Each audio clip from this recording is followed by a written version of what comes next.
Sometime back in 2017, I got recommended a video on YouTube of a level called Dark Travel.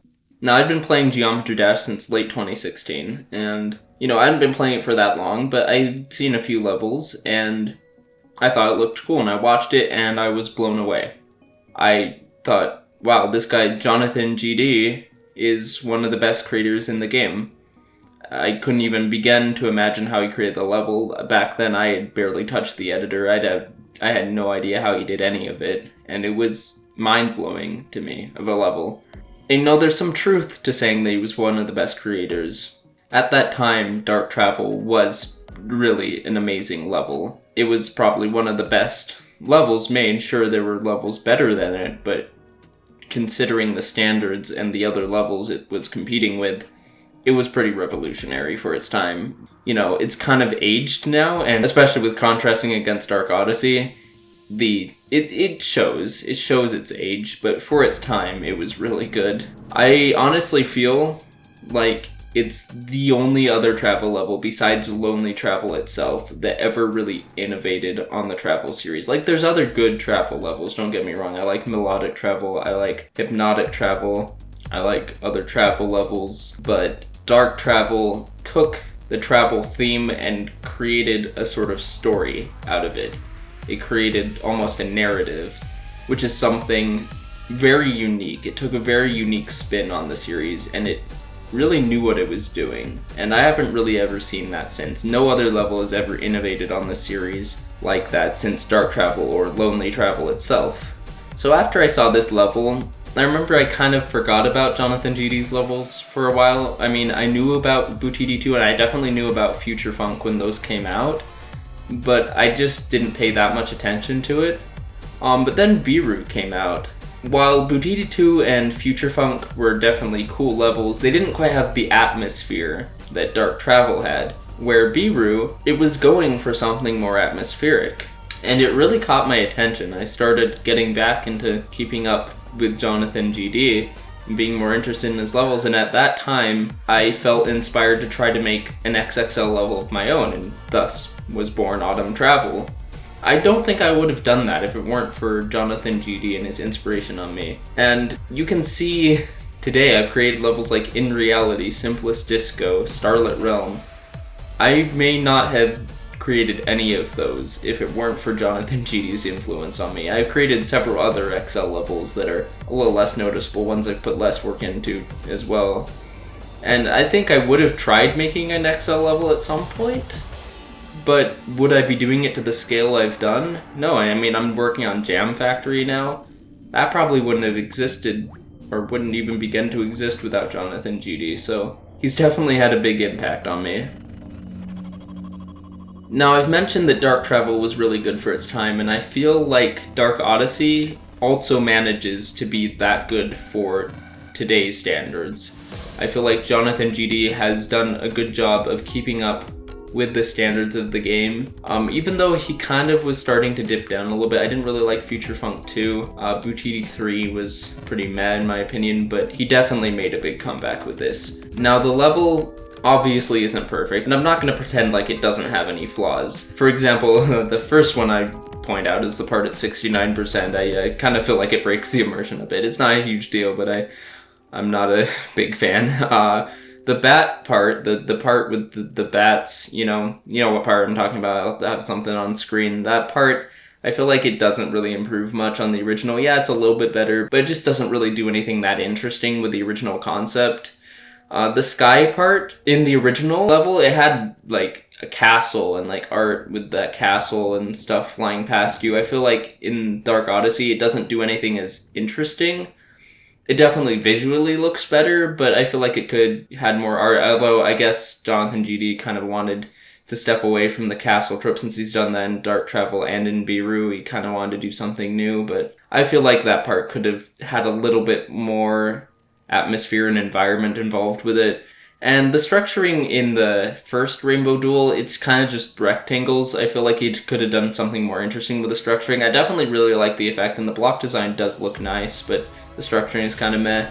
Those are a few things that I personally didn't really like, but overall they're not huge deals. and the level as a whole is still like really amazing. Those aren't enough to bring it down, like those are just a few little parts. And the gameplay, a lot of people have complained about it. I can't really judge it, I haven't really played the level. I do plan on beating it eventually, but it's pretty long, it's pretty difficult, and I don't really like rushing these kinds of things. I have other things I want to work on. It'll probably be a while before I beat it, but I do plan on beating it eventually. A lot of people have gripes with how hard like the middle duel is, how big of a difficulty curve that is, and you see that a lot in Jonathan GD's levels. He tends to have some really big difficulty curves or some really hard parts later on in the level, and I feel like that's just something that's part of his levels and kind of part of their charm. They take a lot of patience, they take a lot of persistence. That's something you really have to be willing to go through. It's something, it's not for everyone, and it's something I personally like about his levels. Now, I could go on forever about Jonathan GD gameplay. It's a really interesting topic to me, but I don't want to ramble too much in this video, so if you think that'd be an interesting topic, let me know. I think it's kind of like similar to what you find in like speedrunning. I could make that into a video of its own, honestly, but this is just talking about Dark Odyssey, so I won't dwell on that for too long. Now, while Dark Odyssey obviously has its flaws, I still feel like I said, the level as a whole is really good. Those little flaws don't bring it down enough to be like, oh, it's a terrible level, because it has a few parts I don't really like that much. There are so many amazing parts in the level, and overall, the level, just the progression and experience it gives you, at least to watch it. I imagine playing it is pretty cool too, once you manage to beat it, but it's pretty amazing. The attention to detail and the music sync is just insane. He does an impeccable job of matching the exact atmosphere of each part in the song in like every way possible. I want to mention like some of my favorite parts. Some of the coolest parts are like that red glitchy part with honestly some of the best glitch effects I've ever seen in this game, and like the atmosphere is really cool too. I love the rainbow parallax part, you know, with the like light beams and stuff, whatever those are. I have been creating for years at this point. I've done a lot of effects. I still have no idea how he made that thing. It's crazy. I love that part. I really like the background in like the factory part. I feel like he reworked that really well. It has a lot of layers to it, and honestly, like, I haven't seen him do much art, but it's well made, like monochromatic art. Like, that's better than what you'd see in most modernistic art levels. It's really well made. It honestly looks like it could be in a full game. And then I really like the second duel, the duel near the end with the robot and ship. I feel like a lot of rainbow parts in levels and a lot of rainbow levels suffer from trying to be too bright and vibrant, where this does something very interesting. It has a lot of like black and dark details contrasted against a lot of white. It has a huge range of color. I feel like Jonathan GD really pulled that off. It creates a really unique atmosphere, and it's really pleasing to look at, actually. It doesn't feel like an attack on the eyes. It feels very, very rich and vibrant while still having a lot of variety in the color, and I feel like that's really good and gives it its own unique atmosphere. I know a lot of people don't like all the rainbow parts Jonathan GD makes in his levels and rainbow duels and stuff. I can see why he kind of overuses them, and he doesn't always pull them off super well. I think he's kind of overused the trope, but he nails it here. Like, this is probably the best rainbow part he's ever put in a level. It just looks really good. I feel like this is what rainbow designs should strive to be. I really like that part. And then, of course, I have to mention the ship part with the alternating backgrounds and block design. No two of those designs are the same. Every single one is different. You have to keep that in mind. And I counted, there's 32 separate designs. 32! He made every single one of those individually. That's insane. And sure, they're not the most detailed, at least most of them aren't the most like detailed, high-effort designs, but they show up for such a low amount of time that you don't really notice a lot of the details. It's hard to give them, you know, an in-depth judgment. And just the fact that there's so many of them is just insane. Imagine the work that must have taken. I mean, there's so many parts in there that are like what you'd see in like a lower end featured level, or a couple of them even like a higher end featured level. There's 32 different designs. I really like the rainy part. near the end. I feel like the colors are some of his best colors. It's just these really soft, nice colors. I really like the shades of green and gray, and the rain effect is really cool and well done. I like that part. The atmosphere is really good, and I don't know what it is about the last part, but something about the very last part, it's very simple compared to the rest of the level. There's not much going on, and it doesn't really have any specific designs trying to represent something, but it still manages to capture the atmosphere of the last part of the final part of the level. I have to admit, I've come close to crying at that last part. I've genuinely come close to crying. It's a really emotional send-off, despite how simple it is, and, it's a great send-off to an amazing level. I also really like the space part, just the swirling vortex background and the way the little flashy things appear to the music. I don't know, it's just, there's so much attention to detail. I also really like the transition into the first duel. You'll notice everything appears to the beat. I think that's a really cool detail. There's a lot of fun details like that. Now, as amazing as this level is, it's obvious that there are levels out there that are visually and gameplay-wise better than this. There's levels like Boomslayer, Castlemania, Howl. There are levels that are more impressive than Dark Odyssey in just their quality and originality, but there's a thing that sets Dark Odyssey apart from those. There's one specific aspect, and I think that's Jonathan GD himself.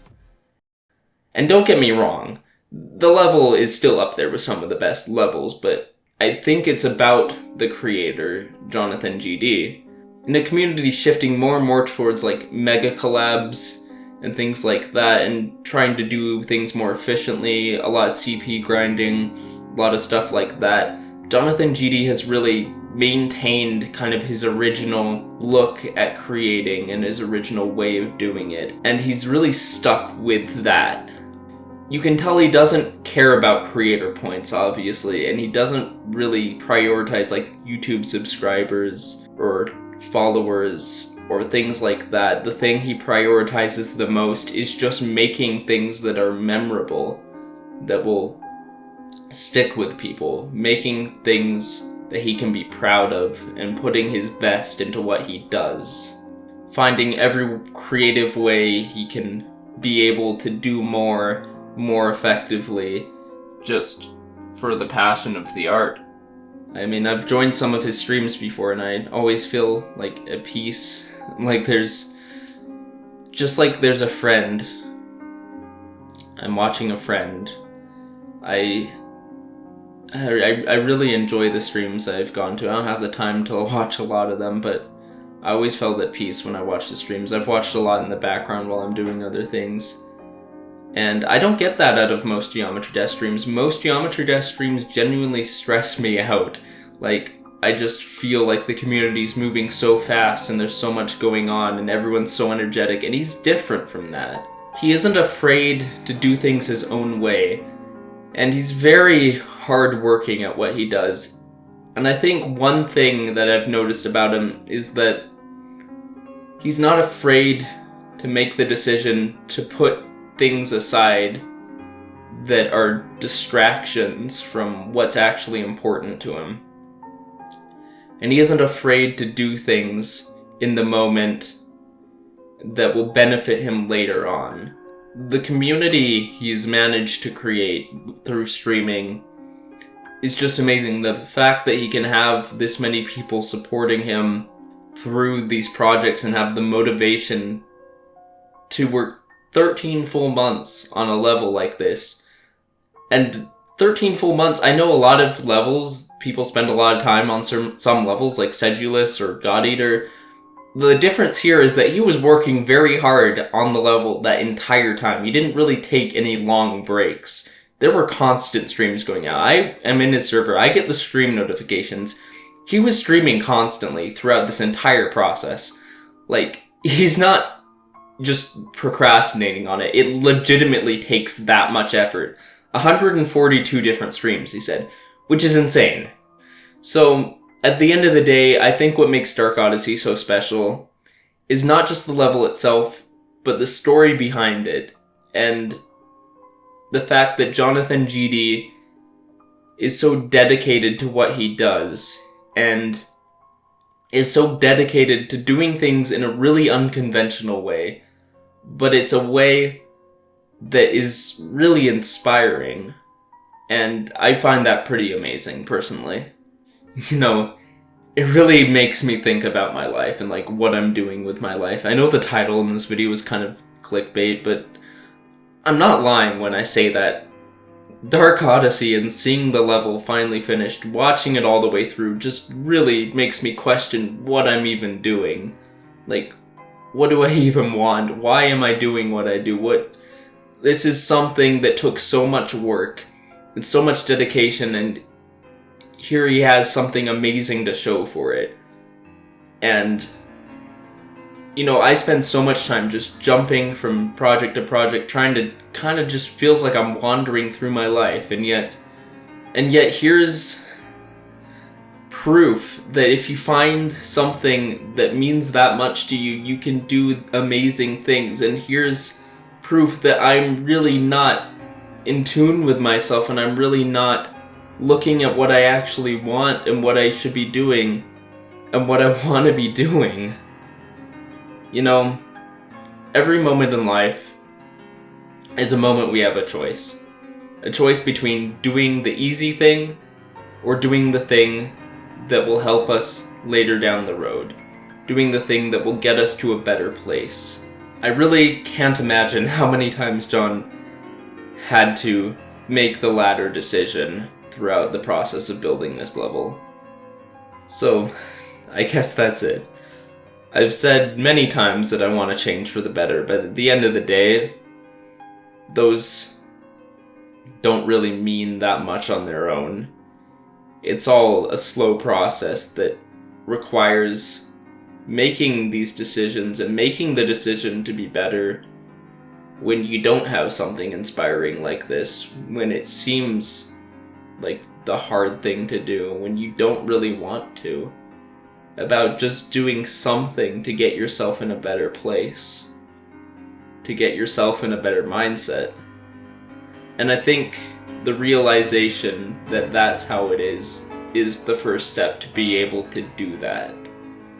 So, I guess that's why I made this video, so I can come back and rewatch it later on if I have any struggles in the future.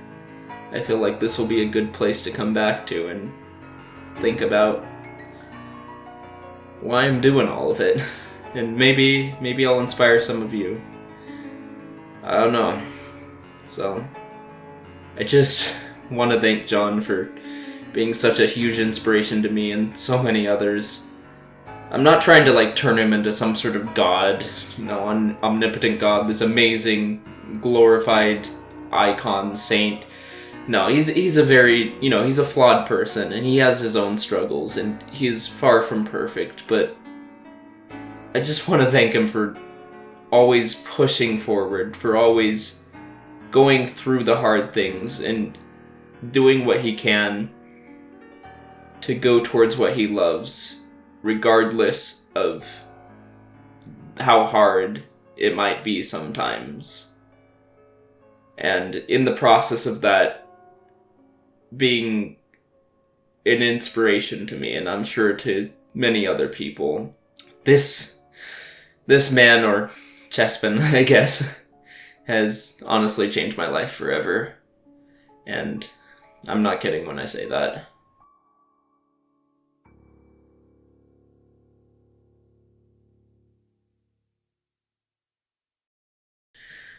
Well, thanks for watching this video. I know it's kind of different from what I normally do. I don't even know what I normally do. I don't have a schedule. I don't have a type of content I normally upload. I just kind of upload whatever I feel like. But, sorry I might be a little rambly in this video. I made this script pretty quickly. I didn't really practice at all. I kind of wanted to get this out fast. And, sorry if I sound kind of funny. I have, like, a bunch of canker sores in my mouth. I don't know if you know what those are, but they are not fun. They're not good. But yeah, no, this was a good video to make. I'm glad I made this. Hope you guys have a good day. Yeah. I should be back to streaming eventually. I haven't streamed in a while. I kind of want to get my setup improved. I really haven't liked how it is. I think I'm going to try switching to Twitch and see how that goes, but we'll see how things go. Thanks for watching. See you guys later.